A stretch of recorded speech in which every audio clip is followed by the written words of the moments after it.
Marcia. Marcia. This is the chart? This is the chart. She can't listen tonight.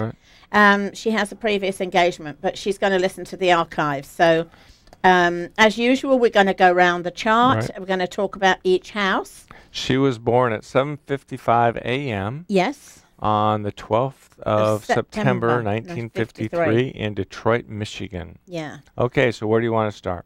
Okay, let's start always at the first house, right? Okay. Which is about what? Which is about the self, the Okay. ego. It can have connections to the father, Mm-hmm.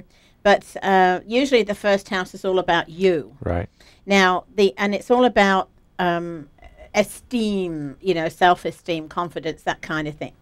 But if you've got Neptune in that house, which she has, Right. my Like that. teacher had Neptune in her house Mhm. and in her first house.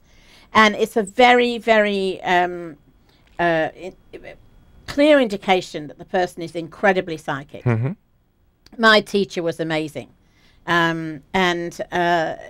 This person, Marcia, has very, very great intuition. She's also very spiritually minded, very connected to spirit. Right.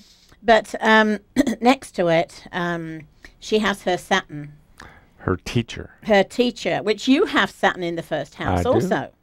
And usually with Saturn in the first house, you go through childhood with a great deal of lack of confidence, lack of self-esteem, which is what you had, surprisingly. People look at you on the radio and think, oh, what a great guy, confident, blah, blah, blah. But you weren't always like that. No. And so she would have had to work through a lot of self-esteem, confidence issues, self issues, Right. being good enough, being worthy enough, and that kind of thing. And she's also got her moon there. Right. Very And her emotional. moon is in Scorpio, which is not a good place for the moon to be, because again, Scorpio is a very psychic sign, and the moon is all about emotions and emotional things. And Scorpio is all about controlling your Yes, emotions. yes, so yes, that's yes, yes, yes. Polar opposite. Yes, and also she's got the Saturn there as Yeah, well, which is, it would really affect that Saturn. So, Right. I think Marcia's done a very good job on herself as she's grown in this incarnation, because it's a very hard, Neptune, Saturn and Moon in that first house is very, very hard. Right. In the second house, which is the house of money, assets, and The material. the material, she has her part of fortune. Now, the part of fortune is actually a circle with a cross in it, Right. and that's in Scorpio too. And that's where she will find her passion. Now, if she wanted to, she could work in, she's going to make money anyway. She should do very well financially. Probably not in her early years because she's got a lot of things to learn. But in her later years, which she's in now, Right. she will, her middle years, she's going to find that financially she could actually be an investor. She could work with money. She could advise people about money. And hopefully with that intuition of the Neptune in the first house, she could actually know where to put money. Right. Right. And of course, she could always put money into real estate. She would do very, very, very well from real estate. In the third house, it's empty. And when you have an empty house, it means that you've learned the lessons from that, from that house. So the third house is all about brothers and sisters, and it's all about communication. Now, she's obviously learned the lessons that she needed to learn in past lifetimes, because when you've got planets in a house, that's what you're here to deal with. That's your life lessons. Right. And she's got nothing in the third house.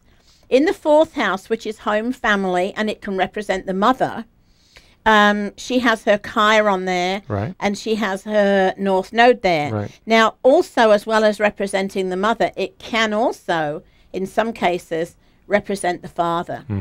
And her North Node is where she's going. Her Chiron shows that she needs to heal herself from some deep-seated wounds connected to having a home, having a family. Maybe in a past lifetime they've been taken from her, and there's deep wounds there. She may be very possessive about her home.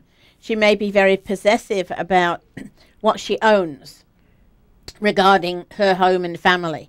But, that's lessons that she's got to learn there again. Right.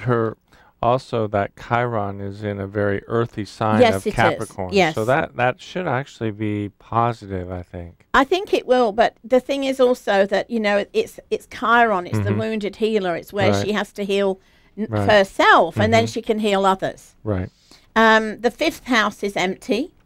The fifth house is all about creativity and children. Right. And it's also the house of romance. Right. So that's empty. She's got nothing to learn there. In this incarnation. No, in the sixth house, that's empty. That's health and healing, and work and service. Right. And she's got nothing to learn about that. Right. The seventh house is marriage and partnerships. Now she's got nothing to learn about that. But what I need to say is if there's anything in the 12th house, and although she's got nothing to learn, a lot of people who've got nothing in the 7th house have said to me, oh my God, but I've had a terrible marriage and I've gone through something terrible with that. Yes, you may have, but if there's anything in the 12th house, which there is in Marcia's, and we're going to get there. We're going to get there. It can bring up past life energy. And even though you have nothing to learn there, the past life energy can drive you crackers. Right. Right? So the 7th house is partnerships and marriage, relationships, business or personal. She has got nothing in that house. She's got nothing in the 8th house, which is the house of death, in the death and dying, but not so much death, although it can be. It's rebirth. It's rebirth, yeah. And metaphysics and other people's money, you know. Sex, Alan. Yes, it is. Well, shut up. Yes. He has to bring it up every week. Well, it's part of the chart. Well, it's a damn Scorpio in you. You know, it is. It's the 8th house. It's the 8th house. And it's all about other people's money, inheritances, taxes, insurances. Metaphysics. Metaphysics, yeah. Yes. There's a lot of things covered by that 8th house, but she's got nothing to learn there.